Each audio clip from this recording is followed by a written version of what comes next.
কেন শওকাত মোল্লার কথাটাই বলা হলো? শওকাত মোল্লা দেখেন, একদিকে 100টা কাফের থাকবে, 100টা কাফের থাকবে, অমুসলিম থাকবে, তারা যত না ভয়ঙ্কর, তার চেয়ে বড় ভয়ঙ্কর শওকাত মোল্লার মতন মুনাফেক মুসলমান। ও তো মুনাফেক, ও তো হচ্ছে কি বল নাস্তিক, ও হচ্ছে মুশরিক। ওই জন্য আমি সাবধান করলাম। কারণ বলো, ওই ধরনের মুনাফেক থেকে সাবধান থাকার জন্য বলছি। কেন ওই ধরনের মুনাফেক যদি কোনো ইমাম সাহেব যে যে পুজো করছে, যে মাথায় তিলক দিচ্ছে, যে ঠাকুরকে সেজদা করছে, সেটা হিন্দু ভাইরা করতে পারে, তুমি করছো, আর সেই ব্যক্তিকে আমরা সমর্থন করব, ইমাম সাহেবরা সমর্থন করবো।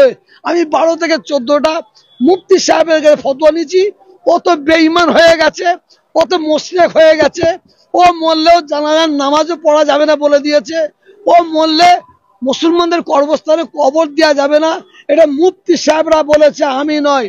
এবং যদি কোনো ইমাম ওকে সমর্থন করে, তার পিছনে নামাজ পড়াটা সুন্দর হয়ে যাবে বলেছে।